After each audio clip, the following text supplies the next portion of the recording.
American Express Open Business Cards from American Express can help cover the big purchases you need to make when you need to make them. Find out how American Express Open Cards and Services can help prepare you for growth at open.com.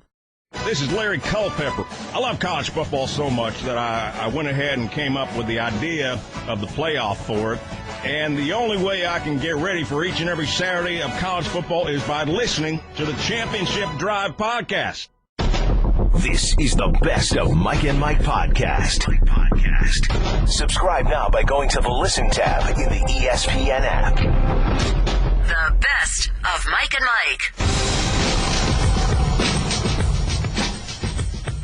We have two pieces of news that have broken during the show that we've been on this morning, starting with the New Oregon coach. They have found their man, and that man is Willie Taggart, who leaves South Florida after having coached there for a few years, went 10-2 this past year. And now he goes out to Oregon, right? Which is, are they a sleeping duck? I mean, that's a team that, were they? Well, we know the talent that they had, and they've fallen off a bit. So where is the cupboard? You look at the jobs that were filled.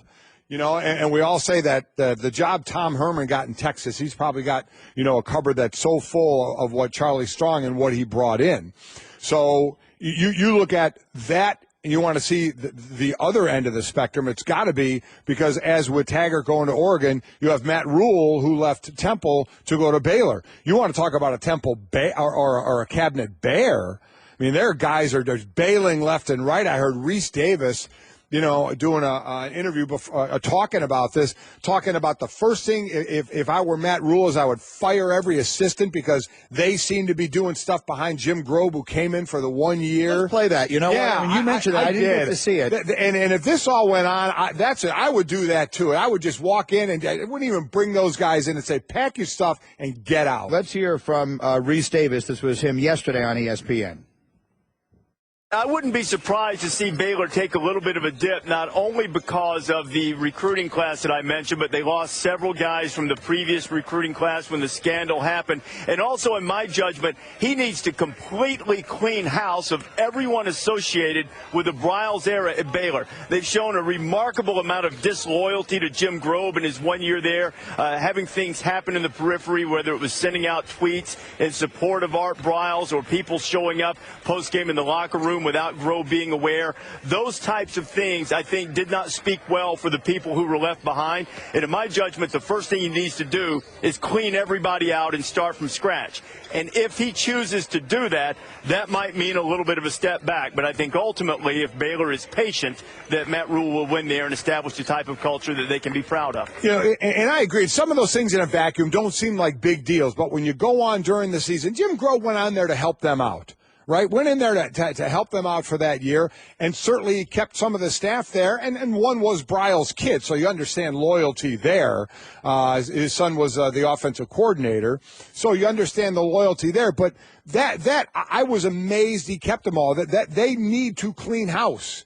Matt Rule needs to go in and say, you're all gone. This thing needs to start over. I mean, that program is a mess from what was going on there. And I like Matt Rule a lot. I think he is an excellent coach with his character to go there and start that over. But it's going to be a little bit for that to kind of till the soil again because, as Reese mentioned, so many recruits pulled out, of that. So they have a real rebuilding process where Tom Herman, as I said, he got a cupboard stocked a hell of a lot better than Charlie Strong had when he was there. Taggart absolutely has some talent out in Oregon. Then you have Jeff Brom, who filled the Purdue job. So you really have Houston out there right now, and you have names like Les Miles and Lane Kiffin, whose names are up for that job. The thing at Baylor that I think is most troublesome, and listen, when you keep people who are in Art Briles' family around, it is understandable to some degree that they are going to defend him.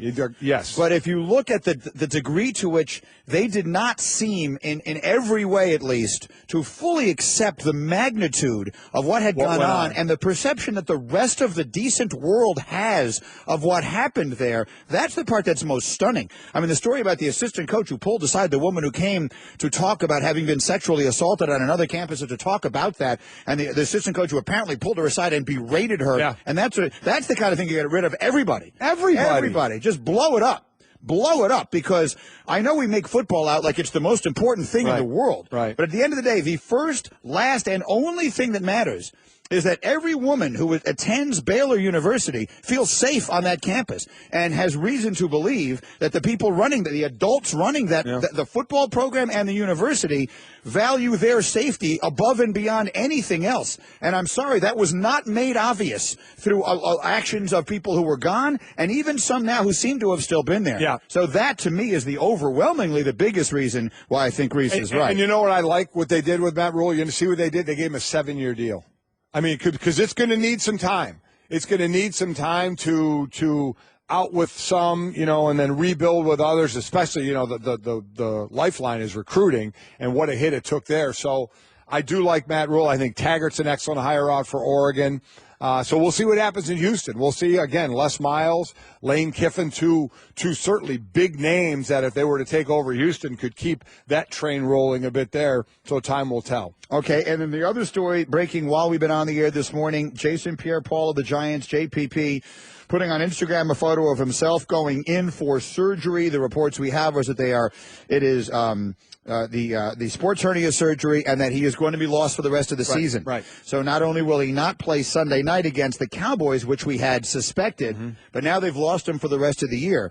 So, Mike, this is a team that has won a lot of close games. Their defense, we talked about this a couple of weeks ago. I forget which game it was that they'd won, but they won all the games they lost a year ago. And it's because their defense, while not great, makes one stop, makes that one play that it needs. So just how significant a loss for an NFC contender is this? Well, it's a big loss. 27 sacks, you multiply that by a number of hurries, and you look at him at 7 sacks. Olivier Vernon had 8, so they had 15 of the 27 sacks. Athletic pass rushers come, when he came back from the fireworks accident where he lost the finger and part of the thumb. The question was, how was he going to come back? And it was a struggle at first, but certainly he's been playing much better this year, picking up Vernon and the money they spent, we've talked about, especially on that defensive line. That's been paying off, and this is a big part of it now that's out. And we know the Giants, are sitting there at 8-4, are a team that can make runs at the end of the year, get themselves into the playoff, and then you see them as a wild card go on to win the Super Bowl. So I think that's going to be tough this year to do, but just get in, and then anything can happen. It doesn't matter. That's the beauty of just trying to get into the playoffs, and that's their battle now to try and get in. And this is a big loss for them. Now, you do rotate in players and such, so we'll see what can go on there. But this is a guy who's come back from that injury incredibly well and been doing a heck of a job. Huge game again Sunday night. And I'll say this again as an aside. If the primetime NFL ratings this coming week don't go up significantly, then I don't have an explanation for you, because you can't have 3 better games. Thursday night, you got Oakland, Kansas City, which is a huge game in the AFC West. Sunday night, you got Giants, Cowboys, which is, you don't need me to explain why that's a great game. And then Monday night, we have Ravens, Patriots, especially with Baltimore coming off a huge and very impressive, dominating offensive win against Miami. We knew their defense was really good, and the Patriots playing without Gronk. So you can't ask for more than we're getting in the primetime matchups this week. If the ratings for this are not up, then I think there's going to be a lot of head scratching. Yeah, I would agree. This is what we're looking for, and you get the good matchups, and when the schedule's made, you hope the teams, you get these good matchups late in the season that the teams are going to be in it, and you do this weekend. So I'm with you. This is a prime time, some standalones that should rate well. We had Jon Gruden in hour number 2 this morning, as we do every Wednesday. It's a good time to remind you, if you missed that or you miss anything with us, you can listen to any and all 4 hours of Mike and Mike On Demand in the ESPN app. You can also subscribe there to the Best of Mike and Mike podcast. It's all available anytime you'd like in the Listen tab of the ESPN app. Interesting question. Winter meetings, red hot right now, and the big deal that was made yesterday, Chris Sale, whom we had heard was headed to Washington instead, and Buster Olney said he thinks this was a nicely done job by the White Sox of driving up the asking price, getting that word out there, and ultimately getting a huge package in return from the Boston Red Sox. So Sale is a terrific pitcher, and we heard Timmy Kirkjian say that if the playoffs started now, he would start game 1 for a team that has David Price and the American League Cy Young winner. But that Sale would be their game 1 starter. He's a terrific pitcher. But that they get a huge package of young players back, including a pitcher who throws 105 miles an hour, and Yoan Moncada, who is the number 1 prospect in the sport. So it raises the interesting question. What is the value, I'll ask it both ways, Mike, to a fan and to the organization? If you're the general manager of one championship, put yourself in the position of the GM. You mortgage your future, if indeed we can call this that, and that's not limited to this particular circumstance, right. but in general, you mortgage your future knowing you might stare at the back end of a contract or something like that where you're going to have a couple of potentially lean years, or you might, at minimum, you're going to be hampered by this, but you're going to win one title for it.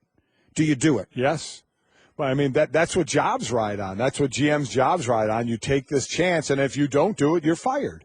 And if you do it, then you are exalted for it. You know, you're carried up on everybody's shoulders, and you buy yourself a whole lot of time because you did it. So, yeah, the ultimate goal is a championship, and you can go about it different ways. You can build from within and build it up and take some time. You can bring in some hired guns and win it, but the bottom line is winning it. Get the win. I mean, when it was the Florida Marlins and they were winning it, they would win and disband. Disband for a bit, be bad, win again and disband. But they got championships, right? Yeah. That part of it I get totally, and that's it felt like such a different situation because they were a relatively recent expansion team and whatever it was. I guess what I'm thinking is, like the Yankees in 2009 went out and they spent $1 trillion and they won the World Series. And to at least some degree, they have been sort of hampered by those contracts ever since. Now, Yankee fans are different than fans of any other team because they consider this a drought that they haven't won since 2009 because the team has won 27 championships. But is that worth it? If you're going to be hampered by that for years to come, does the one title that now feels like a very, very, very long time ago, was that worth it? So let's make it specific to Boston, and let's say they hadn't beaten the curse. Well, then you do anything. There you go. So a lot of it is the situation that you're in. But they have a couple, so it's like, so we asked that question. If they hadn't won those, this would be a no-brainer. This would be an absolute no-brainer. So I think a lot depends on the organization you're with. All right, we're Mike and Mike. A couple of other things. We're going to get into the basketball with Tim Legler when he joins us. We are presented by Progressive Insurance. Our guest on the Shell Pennzoil Performance Line, Legs, is on his way in here, and we'll look at, among other things, what should be a good doubleheader of NBA basketball tonight on ESPN. It starts with LeBron and the Cavs going to New York to play the Knicks, and that means LeBron and Phil Jackson most likely in the same building.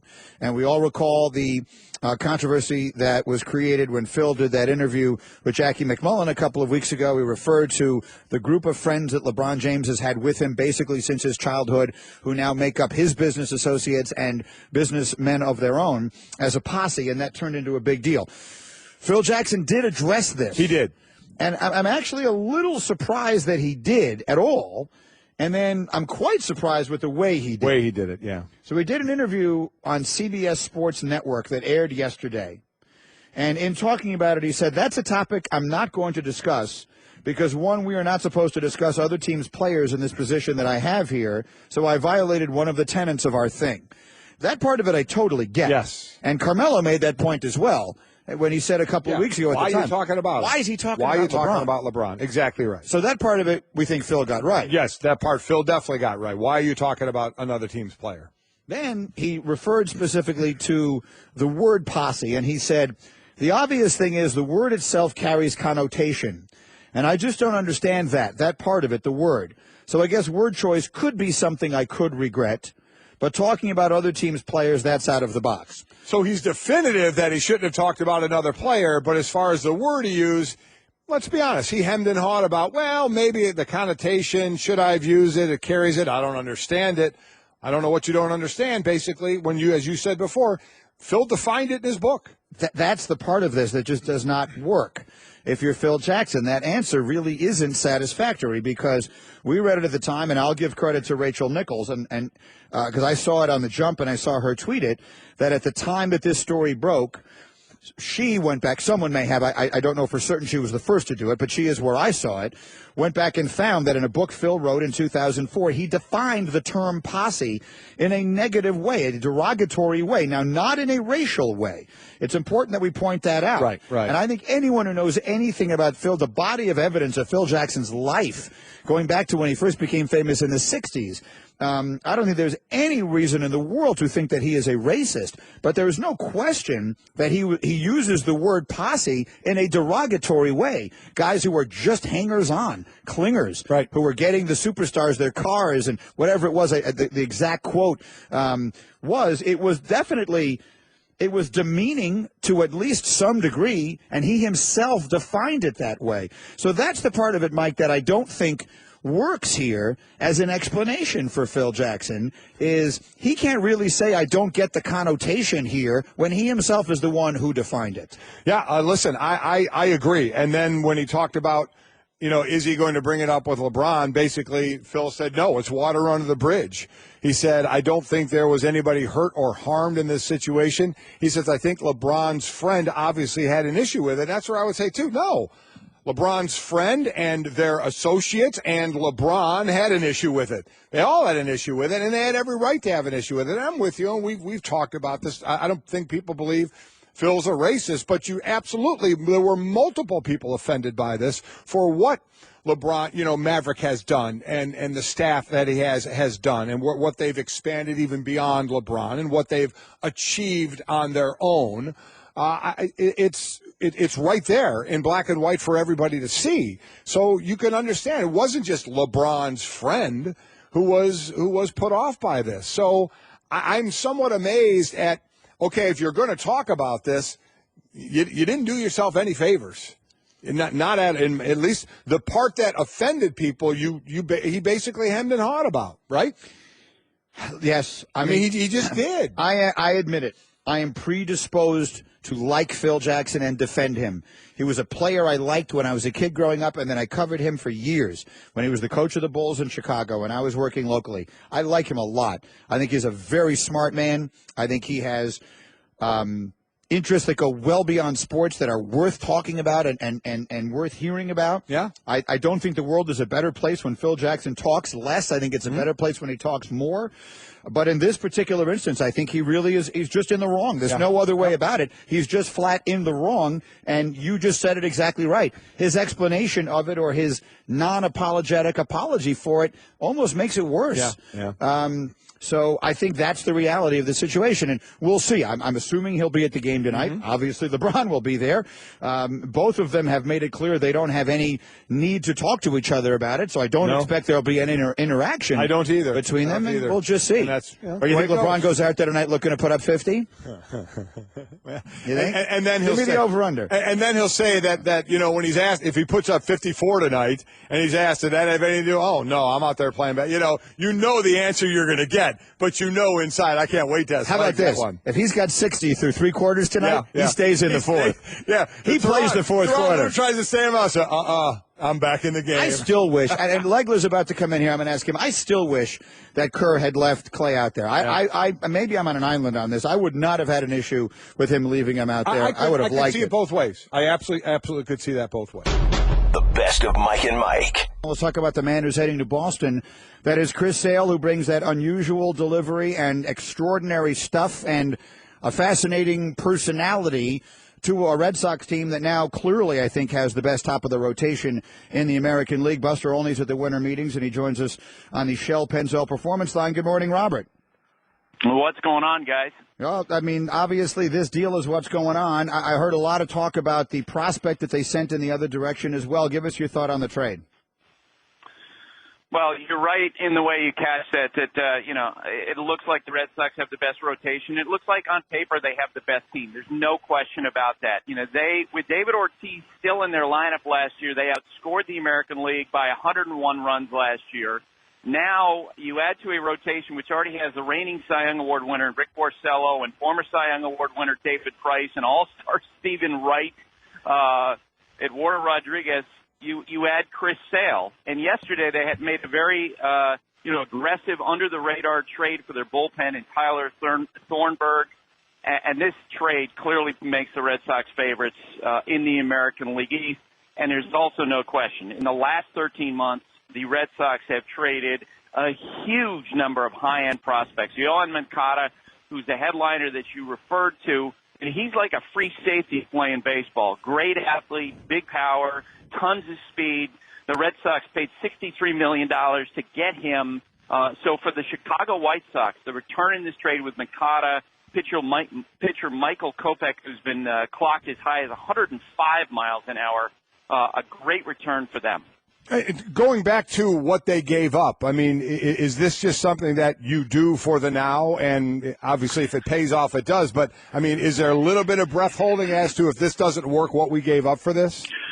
Well, I can tell you this. There are definitely teams in baseball that would not have thought about giving up these two prospects in this trade, as well as the other prospects that they gave up in trades with San Diego in the last calendar year, because most teams now absolutely cling to their prospects. They hoard their prospects. The Red Sox, on the other hand, in the last 13 months, they're going all in. And you have to give credit to Ben Cherington. He used to be the general manager of the Red Sox. He built up this incredible stable of prospects that Dave Dombrowski is now using as he tries to build a championship team. Mike and Mike presented by, Progressive Insurance. And Buster is with us on the Shell Pennzoil Performance line, taking synthetic motor oil performance to a whole new level. Make the switch to Pennzoil Synthetics today. It's just fascinating to see, and I was alluding to this right before the Sports Center, the way the balance of power shifts and the perception shifts from time to time. The quotes from Brian Cashman yesterday I thought were interesting. Mike, did you see this? He called the Boston Red Sox. Yes, he did. Oh, yeah. The Warriors of baseball. He said, quote, Boston is the Golden State Warriors of baseball now. If this is the NBA, we, meaning the Yankees, are in the pack of contenders looking to take Golden State down. And when I said in my tease, that sound you heard was a very boisterous man shouting loudly from the grave. I don't think George Steinbrenner would have liked that quote, regardless of whether it's true or not. Buster, agree or disagree?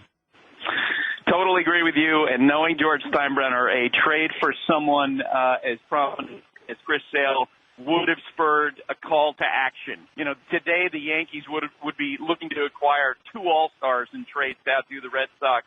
But the Yankees are in a different place in terms of how measured they are under Hal Steinbrenner. And on top of that, when I saw that quote from Brian, I laughed because I've known him for 20 years, and he's been tempered by the baseball gods enough to know that no matter what deal you make, you always play up the potential of your opponents, and you play down your own potential to put the pressure on them and take the pressure off you. How close, because all we heard about the sale was it was going to Washington. How close was that to being done before the Red Sox swooped in? Well, the Red Sox and the White Sox had trade talks about Chris Sale dating back to before the trade deadline, and they continued those after the CBA terms were announced last week. They picked up the threads on that on Friday, and I wouldn't call it a conspiracy theory. Let's just call it the thought with other teams is that that information about the Nationals being close to a trade was very well timed out in terms of how it got out for the White Sox, because after that information came out that the Nationals are really close, they might get Chris Sale. That allowed the White Sox to go back to the Red Sox and to say to them, look, we've got a deal out there. We're ready to move unless you give us exactly what we want.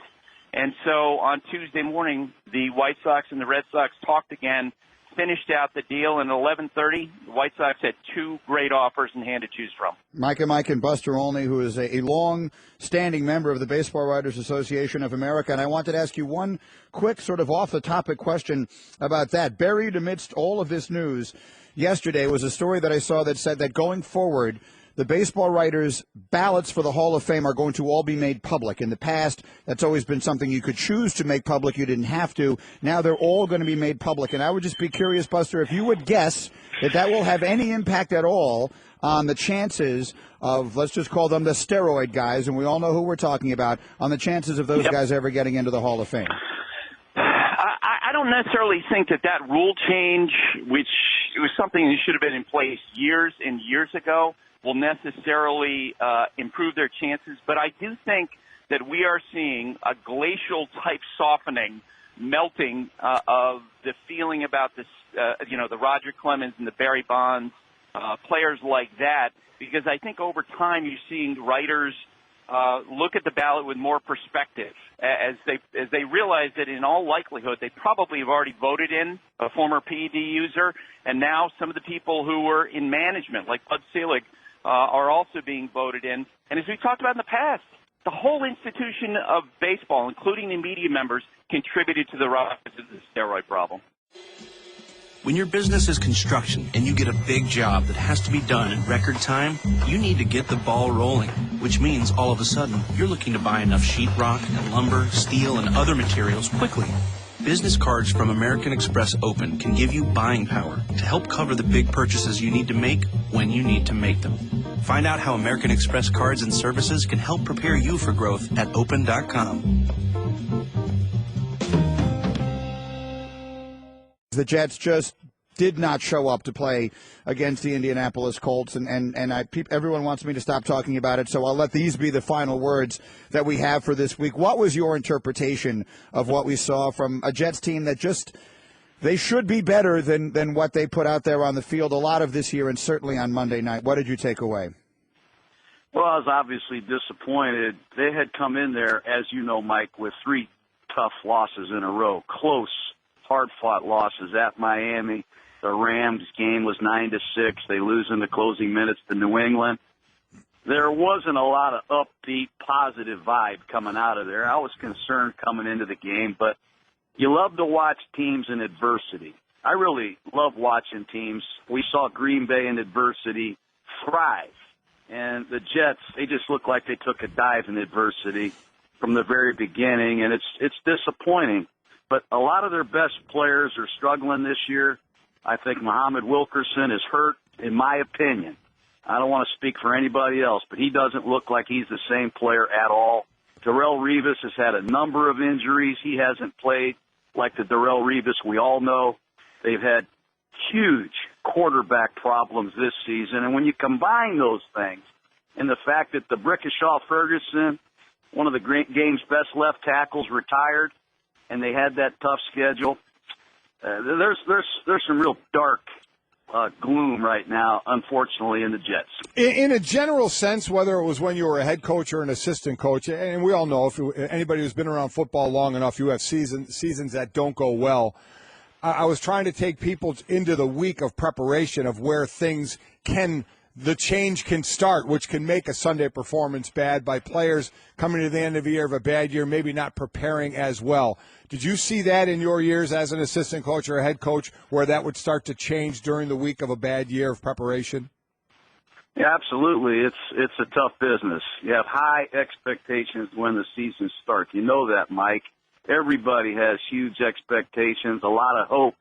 And when it all goes the other way, you get to week 11, 12, 13, it's difficult to get up to go out there and practice on Wednesday, Thursday. It's hard to read the newspaper. You don't want to turn on the TV, and you don't want to look at your cell phone because every website is crushing you. And the negativity pounds you mentally, and you're beat up physically. And sometimes you see teams go to young players to try and help create some hope for the future, to rekindle the fire, and I think you're going to see that from the Jets. That's all the Cleveland Browns have done all year, just put in a bunch of young players.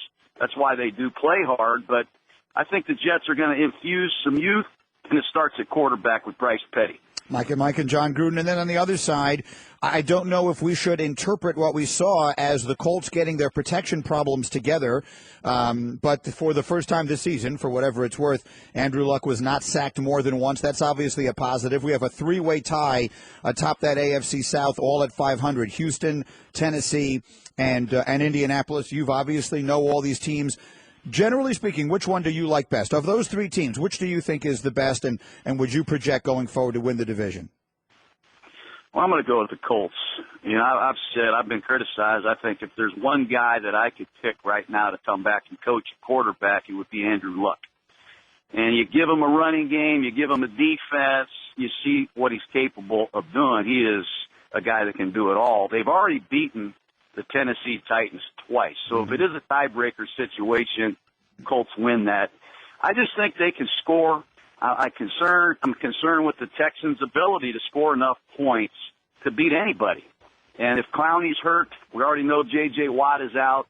I just think that in the big picture, the Indianapolis Colts are the team to beat. But you got to take a look at the loss of DeQuell Jackson, their leading tackler and leader on defense. This is not a great defensive team.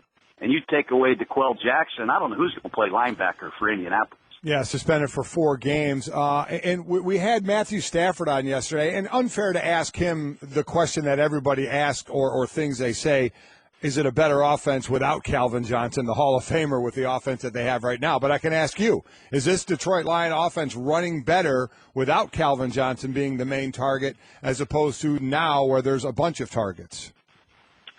Well, I think they're better up front, too. I think it starts there. They drafted Decker out of Ohio State to be an offensive tackle. He helps. There's different ways to get to the ballpark. You can take Interstate 80. You know, Calvin Johnson was the 81, take Interstate 81 every day.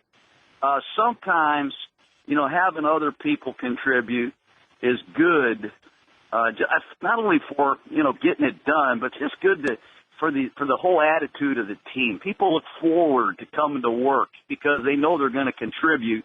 And I kind of feel like the Detroit Lions are just better because there's a lot more contributors. There's a lot more energy. There's a lot more ways they can beat you.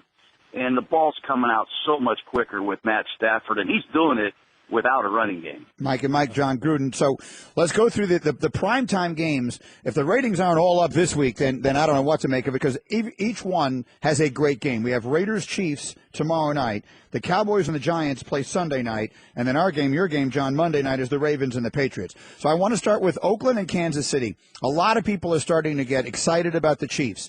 My question to you is, because Brian Billick and I talk a lot about the toxic differential and the significance of big plays. They don't make explosive plays on offense. They don't generally try to. They're very conservative. Do you believe that you can win a championship right now? They can win the AFC with the lack of explosive offensive plays that they generally have in their arsenal? I think they can. If they can get their defense humming again, get healthy. Peters needs to be healthy. You saw what Eric Berry's capable of doing. I think Bob Sutton is one of the best defensive coaches on the planet. They can beat you on defense, and Andy Reid finds a way to get it done, and they might have the best kicking game in football. If you watch these guys cover kicks, return kicks, the Chiefs can beat you 3 different ways, but Thursday night football is very hard on the visiting team. It's hard on the home team, but when you have to travel from Oakland to Kansas City on a short week, I don't know how the Raiders get any preparation time. I just don't like this Thursday preparation schedule. I think it's unfair, especially to the visiting team that has to travel this far. You look at Sunday night, Cowboys at the Giants, and this is more general to the Cowboys and the situation they're in. Sitting at 11-1, you know, a couple of games clear of the road running through Dallas for the playoffs. And the question always comes up when you get to a couple of games left, and I don't mean this Sunday, obviously, but a couple of games left. If you have that lead, you start to rest players. That always comes up. Well, this now magnifies because you have players who are rookies, and you keep talking about this rookie wall. Are they going to hit it? So you have Dak Prescott and Zeke Elliott. Is there any way with a couple of games to go or when they get number one locked up, do you rest those guys or one over the other, maybe Zeke, so he doesn't take as many hits? How do you deal with the rookies there? I think I've been guilty of resting players. I think it all depends on who you're talking about. A veteran player, perhaps it has some injuries that's maybe playing at 85, 87%. You want to get this guy well. I don't want to disrupt the rhythm if I'm the head coach, certainly, but you can minimize the looks that you're giving Ezekiel Elliott if it doesn't make a difference in the standings. But I'm not going to do anything but perhaps give Tony Romo some snaps late in the game because he hasn't played much. We might need him, but I'm not going to change the starting lineup dramatically. This is going too well. And I think they want to play better than they did last week against the Vikings personally. Yeah, and Jerry Jones actually alluded to that, to getting Romo some snaps as we go. All right, John, and then you've got a great one on Monday night, a really interesting game in the AFC, the Ravens at the Patriots. I want to start with Baltimore. Of all the things that happened in the NFL this past weekend, the one that surprised me most was their game against Miami. Not just that they won, but the fashion in which they did. That game is 24-0. Their defense has been better than we thought going in, and they had an explosive offense that day against a team that had won 6 straight games led by Flacco. What are you seeing on the film right now of the Ravens? Well, I give John Harbaugh a lot of credit. He jump-started the offense by going forward on fourth down twice. And he gave Flacco the ball, and he did something with it. Perryman is emerging as a receiver. Their tight end, Pitta, is one of the great stories in pro football.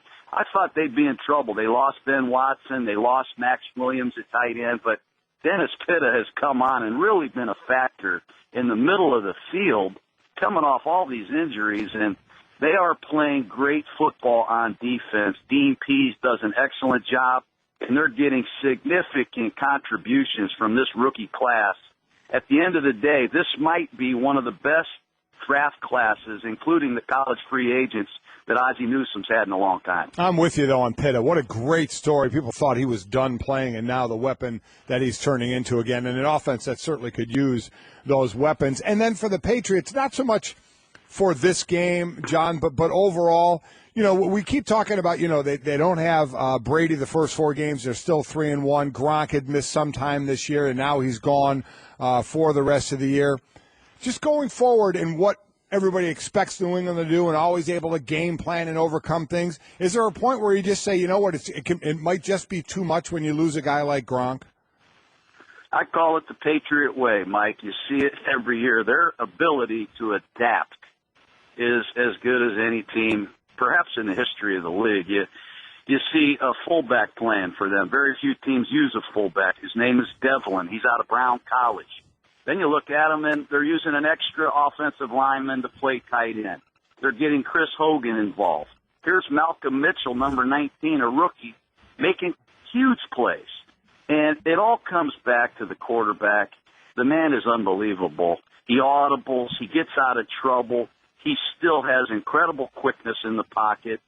And he can handle any adversity thrown at him. And I just can't wait to see Brady and Flacco square off. Don't forget, it'll probably come down to a trick play because Bill Belichick has got the Ravens a couple times in the last couple outings.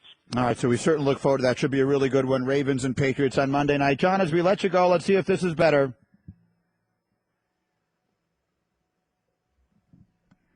There we go. I mean, that's at least the starting quarterback. It's simple execution, guys. That's all it is. Thank you, John. We'll see you Monday night. All right, guys. Jon Gruden with us every Wednesday. That is awesome. It's simple execution. Mike and Mike presented by Progressive Insurance. Pick from a range of coverage options. Pick from a range of coverage options with the Name Your Price tool to find a price that works for you. Guys, I don't think this is really that complicated. Can we just put AC/DC or KISS on the board every week? Well, no, all you need to do. That's what he likes. You would have been fine here with Grand Funk Railroad. You just have to know the better. Shining On, I mean, is not near their top 10. So, I mean, the band is fine, but then simply Brooksy is ripping the listeners now. Brooksy's saying, well, we're just putting up, though, the ones they tweet in. They don't have to do that. We can be proactive, Brooksy, okay? You can see Grand Funk Railroad shining, unless you just assumed it was their hit, and since you're 10 years old, maybe you did. A simple Google of their top, or Google or ask me, I would know what their hits were, but, I mean, as John said, gang, simple execution. Listen, we are listening to a man in Drew Brooks who once said, all the Beatles songs sound the same, okay? You can't know less about music than Drew Brooks. We still have yet to figure out what it is he knows about. That's exactly right. But we have eliminated music from the list. Yes, we have. There's nothing. There certainly could not. He can. You know what he knows a little bit about? Golf. He's a good golfer. He does know about golf. Play golf with him. I'll give him he that. can play golf. Yeah. That's his one thing. Yeah. Okay, we're Mike and Mike. We're presented by Progressive Insurance. Our guests on the Shell Pennzoil Performance Line. And you're not going to believe what happened here. I don't think you've seen this. But, you know, Jamel and Mike are coming in as they do regularly here, and they have got this thing started again. This is an argument that we have been having on this show for years. There are 2 long-standing debates that Mike and Mike have had forever, okay? Is Batman a superhero? Oh, it's not that one? It's not that one. It's this one. Oh, no. Jamel, whom I love. Anyone who knows me knows how much I love and admire Jamel. That only can mean with the way you started that she's on my side. She says that Die Hard is not a Christmas movie. And she's right. Die Hard is absolutely a Christmas movie. Michael agrees with me that it's a Christmas movie. He's wrong. He just had his tonsils out. He's not coherent at this point. I don't think that his tonsillar situation has anything to do with his tonsillar.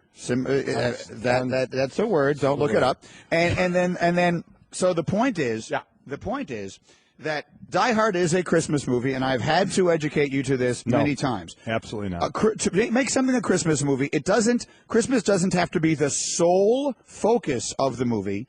It just has to be a significant focus. And not only does the movie Die Hard take place around Christmas time, that's not what makes it doesn't even matter. Christmas You wouldn't movie. know it if it wasn't a Christmas party that they were at, and that was the reason they were all together. You wouldn't know it was Christmas. It's not a Christmas movie. Not true.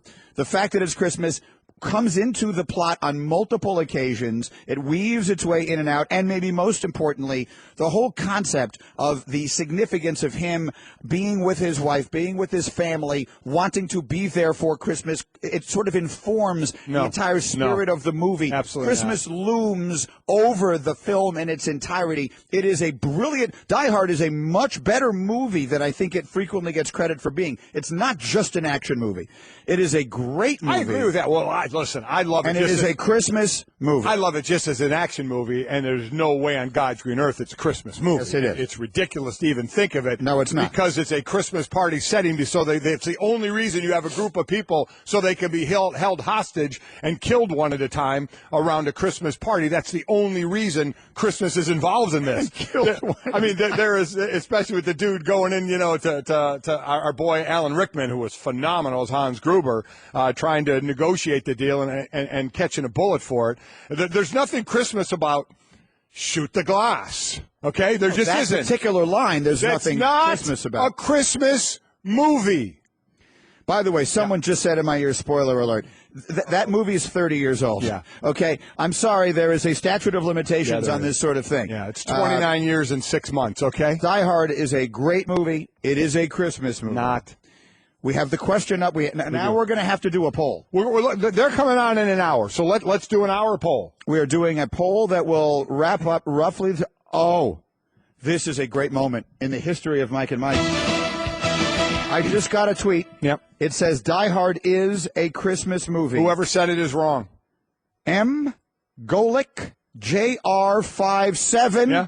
Also known as Mike Golic Jr. Listen. Your flesh and blood, who knows 1,000 times more about movies than you do. Does not? Oh, yes, he does. Why, because he can name directors and cinematography and stuff? No. Yes, you both go watch a movie? Well, actually, yes. No. That's like saying you don't know more about football than me. Why? Because you can name quarterbacks and coaches and things. At all. That's the definition you of sit there knowing and more watch about a movies. movie and you decide what you like about the movie. That's all. The best of Mike and Mike. There was a TV show, Mike. Yes. That I believe would have been the greatest TV show in the history of the medium. Easy. But it never got on the air. No, it didn't. I saw a story this morning. Someone remind me where this was. They sent it to me.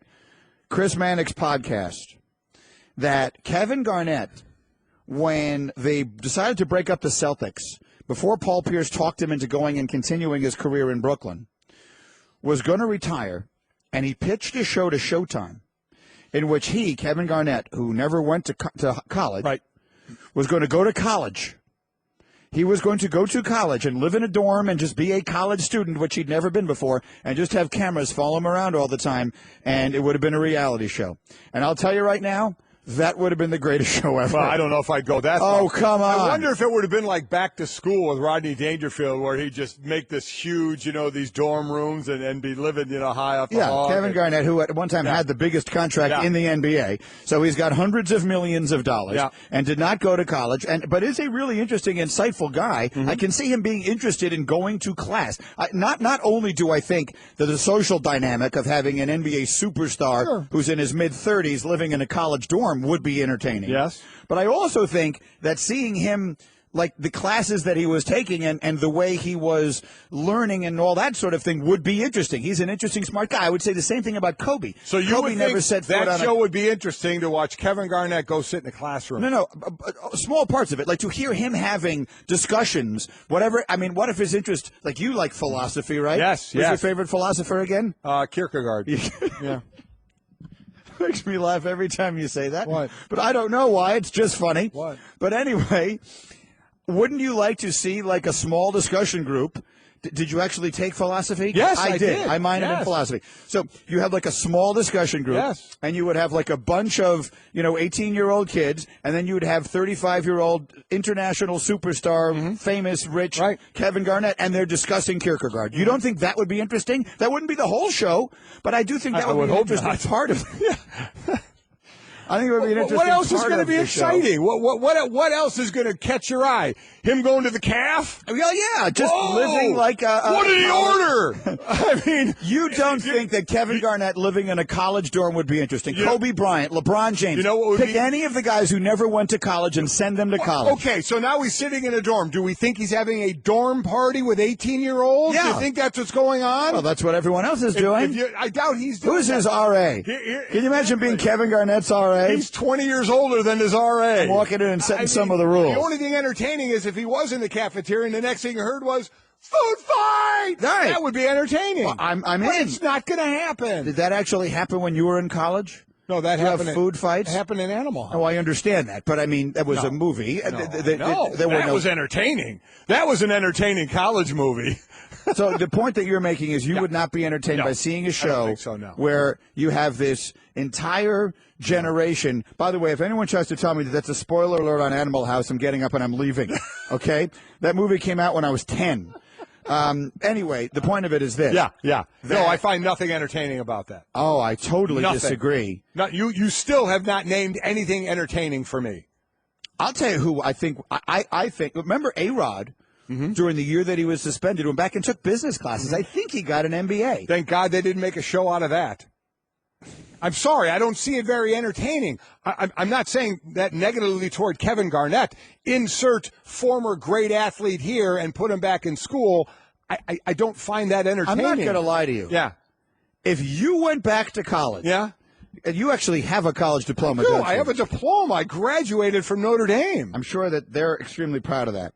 But anyway, I think that if you were to go back to school and the actual act of if for some reason if we could make it incredibly important to you, I'm just making this up now. Okay.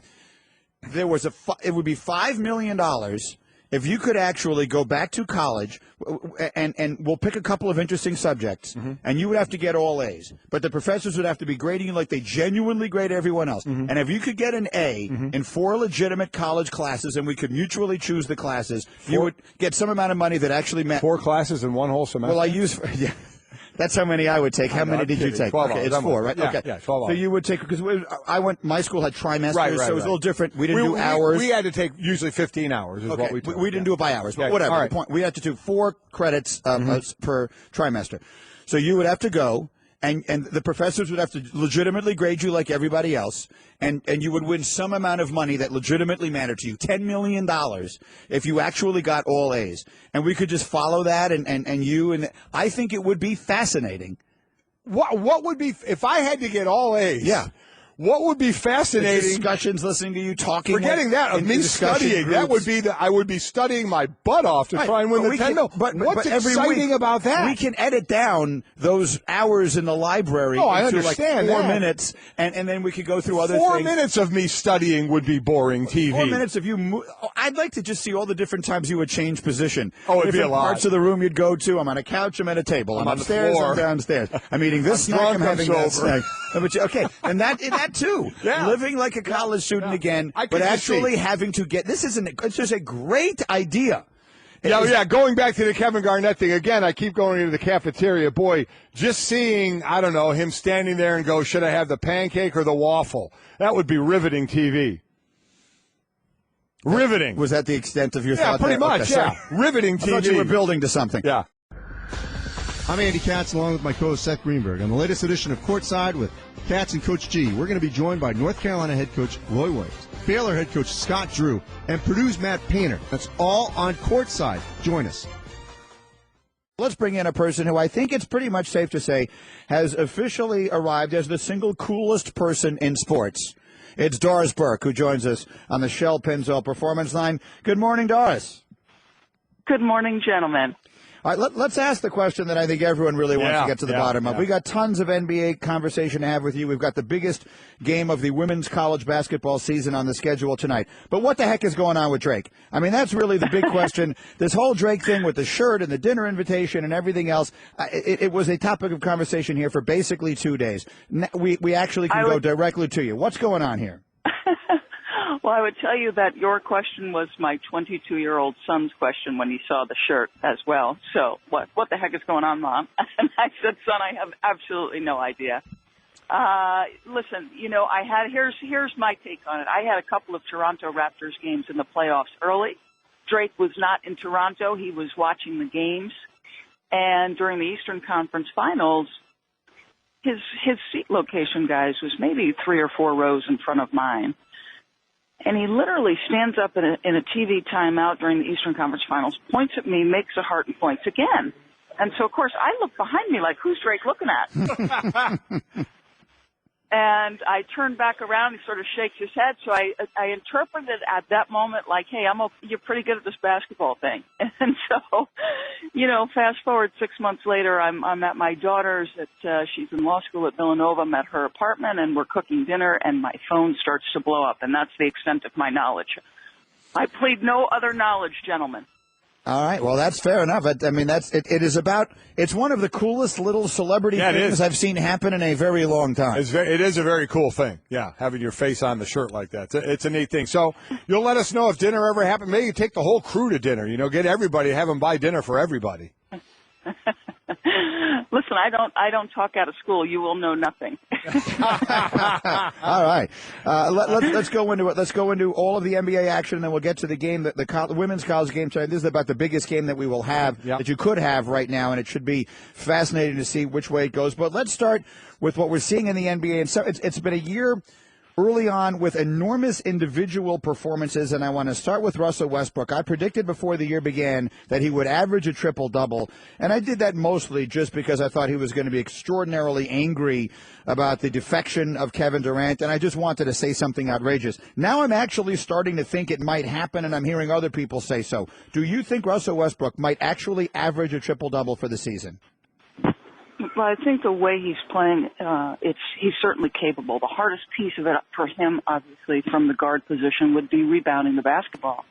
But because of his extraordinary athleticism and his willingness to come back, because of the number of threes being taken, there are longer rebounds to be had. Because there's times, if he drives in, how many times have you seen this happen with Russell? He'll drive in. There's contact or there's bodies, and so maybe he misses the initial chippy if he's not slamming it home, and then he's got such a quick second or third jump, he can get on the offensive glass, so he can board both ends. I think one thing that's underplayed about Russell, and it's sort of grown over the course of his career, is his basketball intellect. He's making the guys around him better, and I'm not disputing any idea that, late game, in big moments in particular where maybe the ball should have been delivered to Kevin. It wasn't. I don't deny that at all. But what's striking to me is how all in the guys are around him. When Steven Adams, who is, a ferocious rebounder, is about to catch a ball and pulls his arms back so that Russell can get a rebound, these guys are all in and they're doing their job. But the key is, are they going to keep making shots? Because I would say that's the one criticism of Oklahoma City. Their offense can bog down. Sometimes those other guys are not scoring enough, and that would be problematic. But it's an amazing thing to watch. I think his competitive spirit is maybe his greatest attribute. Yeah, and it's going to be a great individual story we all think to watch during the year. I don't think many think Oklahoma City is going to be really involved once we get into the playoffs of the teams with the possibility of a championship. That we leave to teams like Golden State, who we remember seeing LeBron and Bosh and Wade go through some growing pains, even though they did make it to the finals the years they were there. But early on, it seems that Kevin Durant going to Golden State and any growing pains have kind of passed already. Is this team really on its way to the heights we think that it's going to happen? I think so. And here's what's striking to me. We had them early on. Mike Green, Jeff, and I called the game early on at Philadelphia, literally in the opening week of the season. And there didn't seem to be much joy, right? Like the defining characteristic of the Golden State teams that have been in contention have been not only just extraordinary basketball to watch, unselfish, the extra pass, the one more. It's been the joy that they've played with. And that night in Philadelphia, there was anything but. There was no energy coming from the bench. Steve Kerr did not look right physically, seemed and admitted that he was in some pain. And so you thought to yourself, oh my gosh, this is game one. This isn't going to be as easy as we thought. And then all of a sudden, the system that was in place and then the extraordinary talent on the roster sort of coalesce quickly. It's really fun to watch. They're getting the joy back. Watching the footage from the Clay 60, I'll say this, there was pure joy for his teammates. And when you guys, listen, you've been around sports a long time. When your teammates are as happy for somebody else's success as they are their own, great things can happen. And those guys were psyched about what Clay was doing.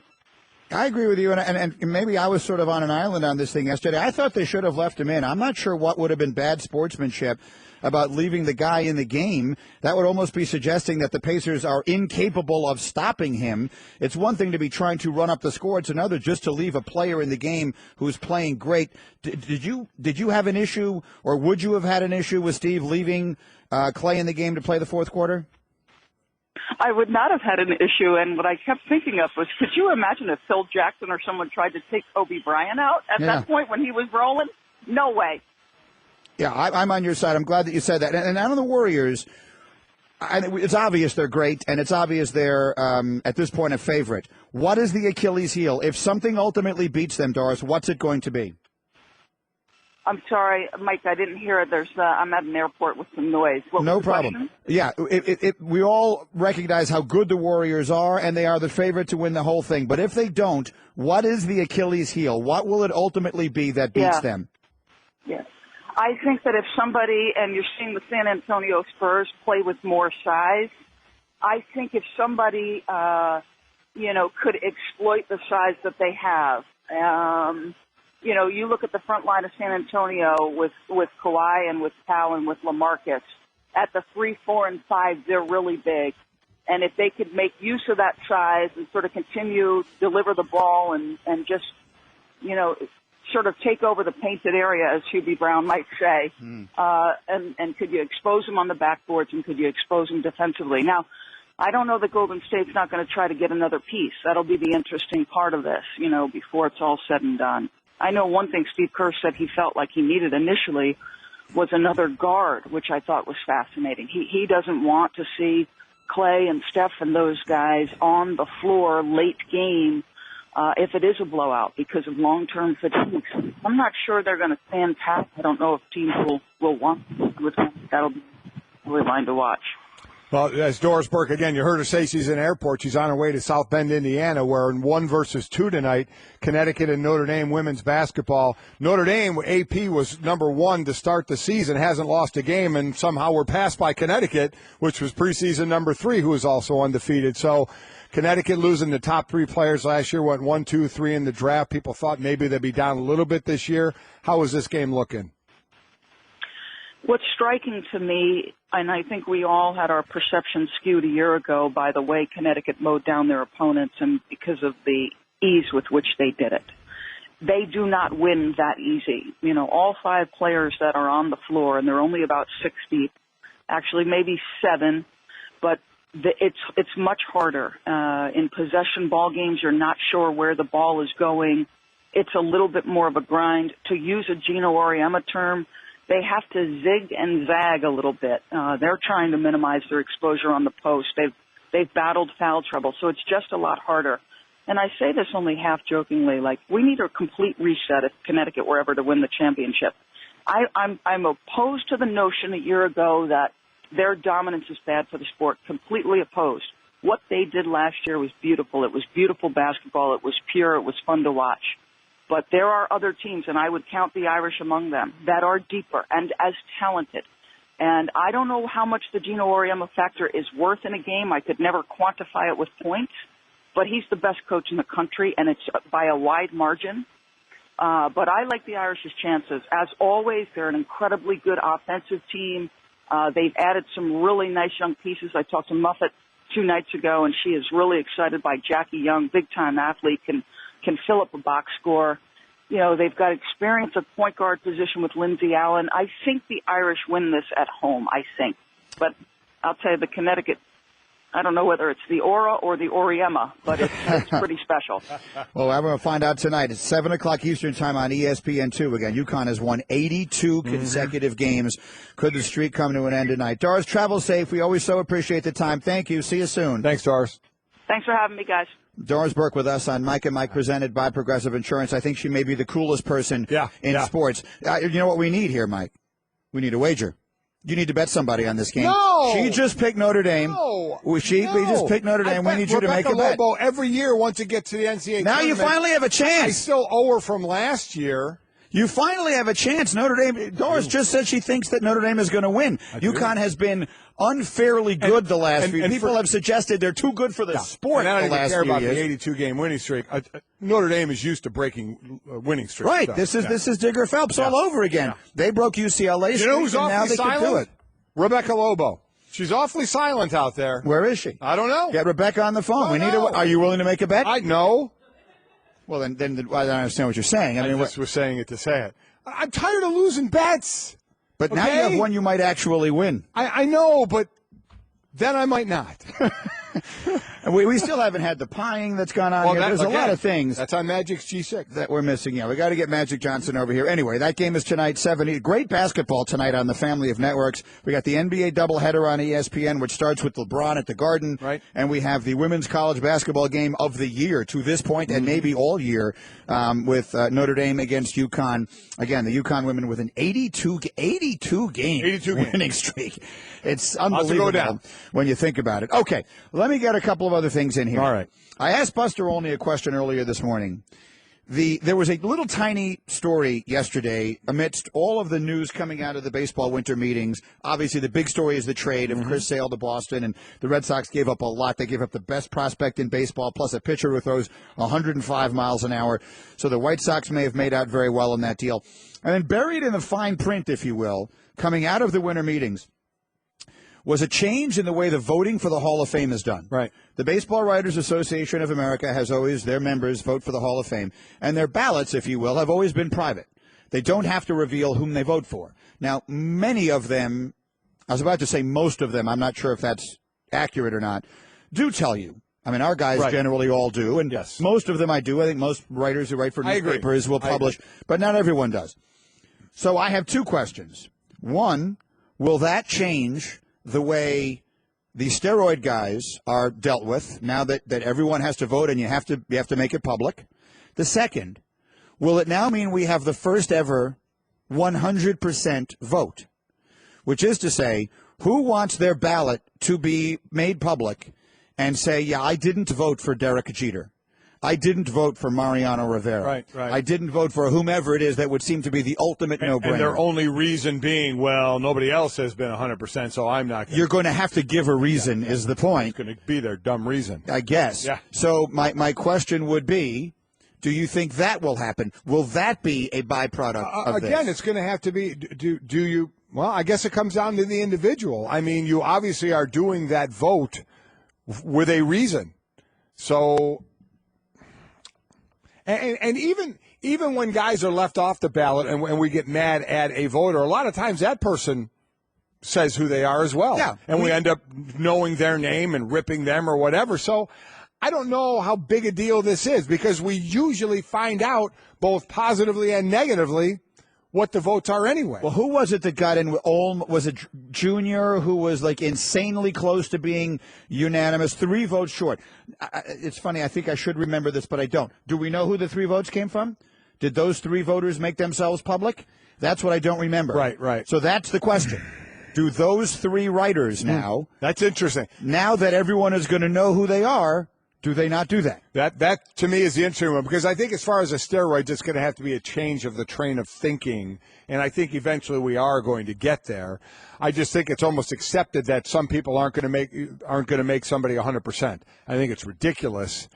The change of thinking you're talking about, by the way, better happen fast because you only get to be on this ballot now for 10 years, and Roger Clemens and Barry Bonds, that's coming up.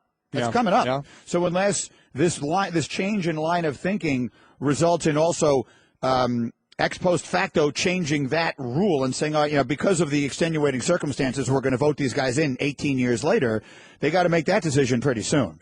I guess overall, I would say I don't think it being public is going to make that much of a difference.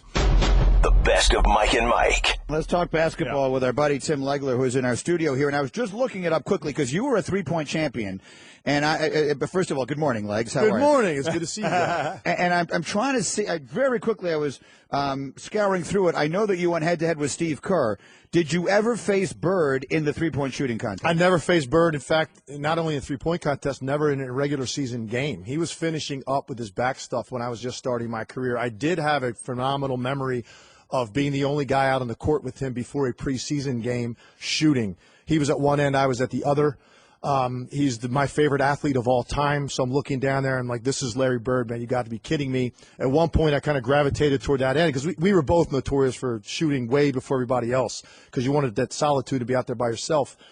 And at one point, it was just he and I shooting on a basket with like 3-4 ball boys rebounding for us. And we didn't really speak. We were just not, but I was making sure that he was paying attention to the fact that I was making a lot of shots because I wanted him to appreciate what I was doing. And he finished and he was walking off the court. And he said, pretty good shooting, as he walked past me and he went into the locker room. And up until he became an executive and a coach later, and I was working here, when I actually got to interact with him more, those are the only words ever spoken between Larry Bird and I. Pretty good shooting, which I will, that'll probably end up on my tombstone. I was just going to say, so when he walked away out of sight, what did you do? I literally was kind of like, just inside what I was feeling, the butterflies I had. I was just glad that I wasn't able to shoot a bunch of bricks on the same end of the floor at Larry Bird and nobody else on the floor. So I will hold that memory dear to my heart. I think the great line back would have been, yeah, you're not so bad yourself. Yeah, you too. Yeah, you too. Yeah, keep it up. I think you got a future. And you are? Okay. So let's get right down to business. I felt a little bit on an island yesterday because I didn't hear a lot of other people who seem to think this. I think they should have left Klay Thompson in the game in the fourth quarter the other night. Now, you may have said it. I had a lot of stuff I was doing yesterday, so I missed a lot of what others said. But to me, I'm not sure exactly what's unsportsmanlike about leaving a player in a game. It's one thing if they're out there just throwing threes up all over the floor.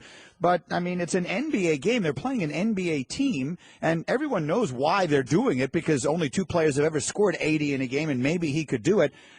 I don't know. What did you think of that? My take on it is this. Would I love to see him stay in the game? Yeah. And if I was Klay Thompson, would I have fought harder to stay in the game if I was that hot at that point? Yes. And other great scorers that have done that probably would have done the same thing. You probably wouldn't have been able to get him off the floor. Klay's got a pretty easygoing demeanor, and he's on this team, so he accepted it. I do understand where Steve Kerr is coming from. I don't think it's as much we're going to show them up as it is Steve Kerr would be uncomfortable with what would happen, which would be we're going to turn this into almost like a circus-like atmosphere right now where I've got guys, on the floor literally not looking to play basketball anymore because all they want to do is get this one guy the ball. It turns into something that's not legitimately real basketball anymore. It becomes a focus and a goal built around one player. And I think that's what Steve Kerr knew it would become, and he's uncomfortable with that. Now, does some of it play into he looks down and he sees a former player, Nate McMillan, coaching, and he kind of thinks back to his time in the league and what that feels like? Yeah, probably a little bit of him thought about that. And I don't think the injury thing that people bring on, I think it comes into a coach's head ever. Well, if I let him play, maybe he gets hurt. No, you expect guys not to get hurt. So I don't think it was that as much as it was, what is this going to look like if I leave him in, knowing that the only reason he's in is to see how many points he can score, and now I've got guys on the court that aren't even playing basketball anymore. They're passing up shots so Klay can run around and just shoot every time he touches it. And I don't think Kerr wanted it to become that. Kind of ceases to be a basketball game at that point. It does. Yeah. As far as what he was doing, now, as a former defensive lineman, that's not really – I've really never come out of a game and said, man, I was in a zone. There's not a whole lot of zone there. There's a zone in golf when you're hitting your shots. There's a zone in shooting. And so I'm sure you've been in them as a shooter. What can you even explain it, or is it just something that just happens? It is a feeling when you get into locked in like that it's incomprehensible to you that you can miss at that time. Doesn't matter how many guys are on you. It doesn't matter who's in the proximity to you. It doesn't matter what kind of shots you get. You just need to get your right hand free, and it's going to go in because you're so locked into your depth perception and your touch and your feel and everything. Your biorhythms are just perfect. They're perfectly in sync that you just can't wait to touch it again. And the thing that I marvel about with Klay Thompson, and this touchscreen alluded to it, I don't know that I've ever seen a guy, run more and run harder and run longer and more consistently and make the right read every time on every screen, and every time he's supposed to cut, he cuts. Every curl's a curl, every fade's a fade when it's supposed to be like Klay Thompson. And it's exhausting. And I don't think people give him enough credit. We marvel at his shooting and the skill that goes into it. You have to marvel at his conditioning, his physical conditioning to be able to run guys into the ground. Because even Paul George at the start of the third quarter, he hadn't guarded him much in the first half. You could see. He was like, you're not getting any more. And that lasted for 2 or 3, 4, 5 possessions. And then all of a sudden, he got open like 5 times in a row because even Paul George was like, you know what, enough's enough. Yeah. This is ridiculous. There's a reason we have guys on the team that guard guys like this. Like, he didn't want to do it anymore. And he gave up on a few plays, and Klay hit a few more threes because he's relentless with his conditioning and his running. And that's what sets him apart from a lot of guys. Tim Legler in studio with the Straight Talk, brought to you by Straight Talk Wireless. Best phones, best networks, half the cost. So obviously they're great and they're fun to watch, and everything that we thought Golden State was going to be, for the most part, they are.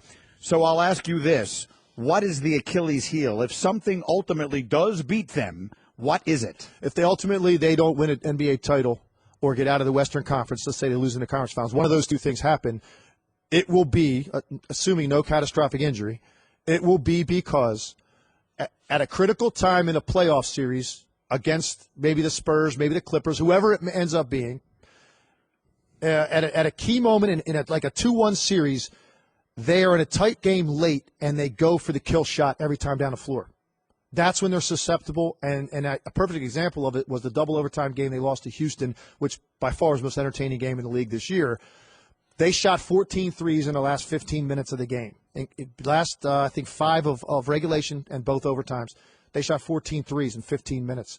And they were so anxious, each of those guys, to take that kill shot and end it right now, that's where they're susceptible. Against a really bad defensive team in Houston, they were taking that shot and bailing them out from having to guard them. And any one of those 3 guys can beat their guy off the dribble against that team and get into the lane and get something easier, or at least get a dribble drive, then a kick out to a guy that's got some space and squared up shooting a 3, rather than one pass up the sideline, shoot a 3 with a guy in your face with no offensive rebounding. So if you want to say, what do I think could happen to them? That would be the thing that I think I'll end up pointing to at a critical moment if they don't get it done, is that they have to have a little bit more discipline to score another way, because they're more than capable of doing it at critical times, particularly with the fatigue of a double overtime game. You're going to start missing some shots, and I think they believe that they're never going to miss any of those guys, and at critical times, they tend to rely on that too much, and I think that could get them in the end. Well, how about rim protection? Was that overrated when we say that? They lost Bogut, who was hurt in the playoffs, and you could see a difference, certainly in the paint.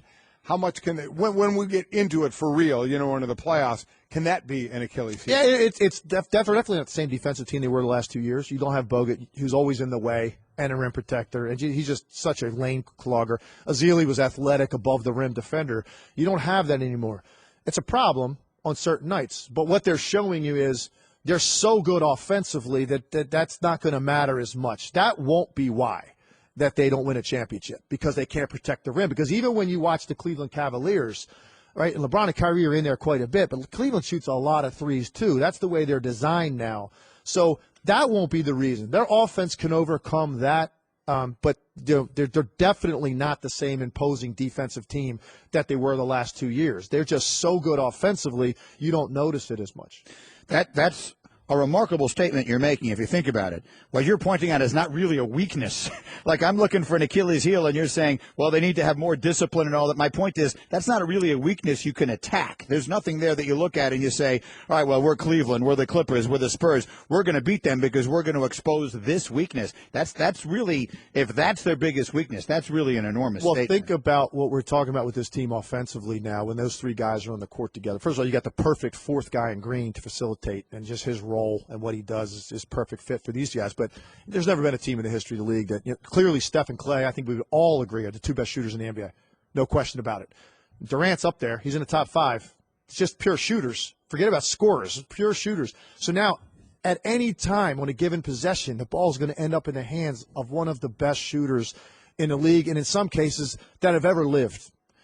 It's really tough defensively to figure out a way to catch up to that and account for that. And that's why I'm really interested to see what the Clippers do tonight, because I think it's a barometer game for them. This looked like a team that's different than former Clippers teams. They were better defensively at the start of the year. I like their bench better. Blake is back.